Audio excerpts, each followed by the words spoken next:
اعوذ باللہ من الشیطان الرجیم بسم اللہ الرحمن الرحیم السلام علیکم ورحمۃ اللہ وبرکاتہ۔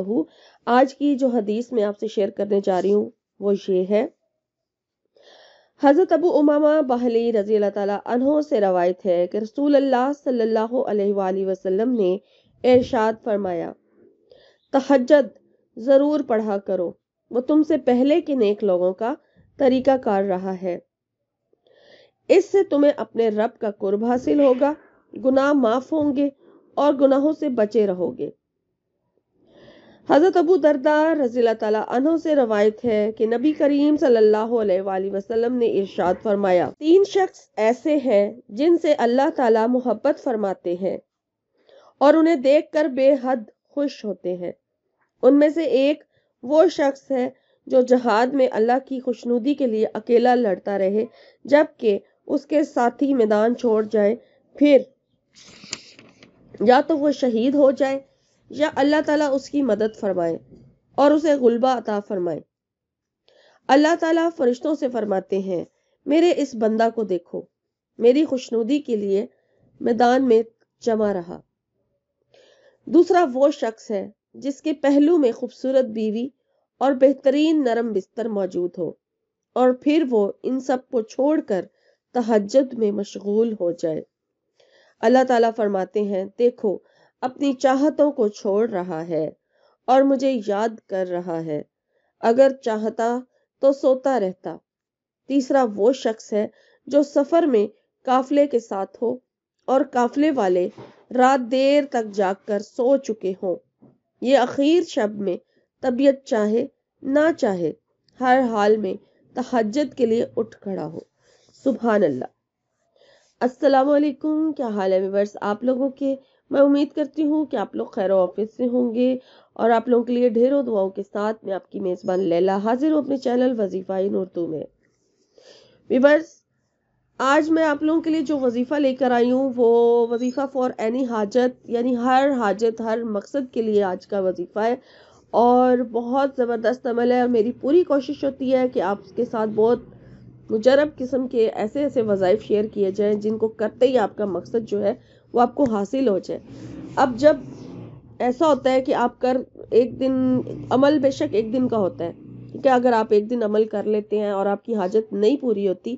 پھر آپ مجھ سے پوچھ رہے ہوتے ہیں کہ ہماری حاجت پوری نہیں ہوئی، اب ہم کیا کریں، ہم دوبارہ یہ عمل کر سکتے ہیں؟ تو آپ کو اس کے لیے اجازت لینے کی ضرورت نہیں ہے۔ کوئی بھی آپ نے وظیفہ کرنا ہے، کوئی قرآن پاک کی آپ نے آیت پڑھنی ہے یا سورہ پڑھنی ہے، اس کے لیے آپ کو کسی کی بھی اجازت کی ضرورت نہیں ہے۔ قرآن کا کلام ہے، کوئی بھی پڑھ سکتا ہے اور اللہ تعالیٰ سے مدد مانگ سکتا ہے، دعا کر سکتا ہے۔ تو ٹھیک ہے، اجازت لینے کی ضرورت نہیں ہے، آپ جب تک چاہے وظیفہ کر سکتے ہیں۔ صرف اور صرف کیا کرنا ہے کہ آپ نے اپنے اندر شک نہیں لانا۔ شک کے ساتھ جب آپ کو یہ وظیفہ یا عمل کر رہے ہوتے ہیں تو وہ ناکام ہوگا، بالکل ناکام ہو جائے گا، اس کا کوئی فائدہ نہیں ہوگا کیونکہ آپ نے شک کیا ہے۔ تو اس وجہ سے آپ کی دعا جو ہے وہ قبول نہیں ہوتی۔ دوسرے اپنے اعمال پر غور کیا کریں کہ کون سے ایسے غیر شرعی کام ہیں جو آپ کی زندگی موجود ہے، یا آپ جھوٹ بولتے ہیں، یا پھر آپ رزق حلال نہیں کھا رہے، یا کوئی بھی ایسا کام، یا کسی کا دل دکھا ہوا ہے آپ سے، یا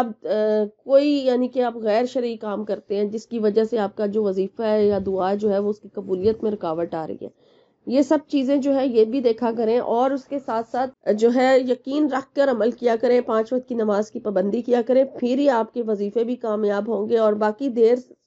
جو ہے وہ اللہ کی طرف سے یہ ہوتی ہے، قبولیت اللہ نے کرنی ہے، اللہ پر یقین رکھا کریں، اللہ نے ہی آپ کی دعاؤں کو قبول کرنا ہے اور سننا ہے، وہ فوراً سن لیتا ہے۔ اور قبولیت میں تھوڑا ٹائم آ جاتا ہے کیونکہ جو چیز ہمارے حق میں بہتر ہے ہمیں وہی ملتی ہے، اور جس ٹائم پر بہتر ہوتی ہے وہ چیز اس ٹائم پر ہمیں ملتی ہے۔ تو بس صبر رکھا کرے، یقین رکھا کرے، ایک وظیفے کے ساتھ دوسرا، دوسرے کے ساتھ تیسرا، اس طرح مسلسل جب آپ اکٹھے وظائف شروع کر لیتے ہیں تو پھر کوئی بیچ میں رہ جاتا ہے، کوئی نہیں پورا ہوتا، کبھی آپ بھول جاتے ہیں یا آپ سے ہو نہیں رہا ہوتا، تو اس طرح سے بھی ایک وظیفہ جب آپ اس طرح سے چھوڑ دیتے ہیں تو پھر کوئی بھی آپ کا وظیفہ قبول نہیں ہوتا۔ اس لیے پہلے ایک عمل کو پورا کیا کریں پورے یقین کے ساتھ، پھر صبر کیا کریں، انتظار کیا کریں، اور اگر آپ کو لگتا ہے کہ آپ کی دعا قبول نہیں ہو پا رہی، پھر کوئی دوسرا وظیفہ جو ہے وہ شروع کیا کریں۔ باقی استغفار کی کثرت ضرور کیا کریں، درود شریف کی کثرت ضرور کیا کریں، ان چیزوں سے بندشیں ہٹتی ہیں، بندش ہٹ جاتی ہے، آزمائشیں ہٹ جاتی ہیں، اور انسان جو پھر دعا اللہ تعالیٰ سے مانگتا ہے یا کوئی وظیفہ کرتا ہے تو وہ ضرور قبول ہوتا ہے۔ اور وظیفہ در حقیقت اللہ کا ذکر ہی ہوتا ہے، اور آپ وظیفہ کوئی بھی کریں آپ خالص اللہ کی رضا کے لیے کیا کریں، یعنی اللہ کی خوشنودی کے لیے، اللہ کو راضی کرنے کے لیے کیا کریں، اور پھر اپنے رب سے جو دعا مانگیں گے وہ ضرور قبول ہوگی۔ کیونکہ انسان جو ہے وہ بہت خود غرض ہے، بے شک اس لیے کہ اپنے مقصد کے لیے وہ عبادت بھی کر لیتا ہے، اپنے مقصد کے لیے وہ اللہ تعالیٰ سے وظیفے بھی کر لیتا ہے، لیکن اگر ہم اللہ کی رضا کے لیے جب کوئی وظیفہ کریں گے اللہ کو راضی کرنے کی نیت سے، تو پھر آپ کو لازمی جو ہے وہ قبولیت، آپ کی دعا جو ہے وہ ضرور قبول ہوگی۔ تو آج کا وظیفہ فور اینی حاجت ہے، یعنی ہر قسم کے مقصد کے لیے، ہر قسم کی حاجت کے لیے آج کا وظیفہ ہے، اور ایک دن کا ہی عمل ہے، اور اس کو یقین کے ساتھ آپ نے کرنا ہے۔ انشاءاللہ تعالیٰ اس عمل کی گارنٹی ہے کہ اس کو کرتے ساتھ ہی آپ کی جو بھی آپ اللہ تعالیٰ سے حاجت کریں گے، مانگیں گے، وہ ضرور قبول ہوگی، چاہے وہ شادی کے حوالے سے ہے، چاہے وہ پسند کی شادی کے حوالے سے ہے،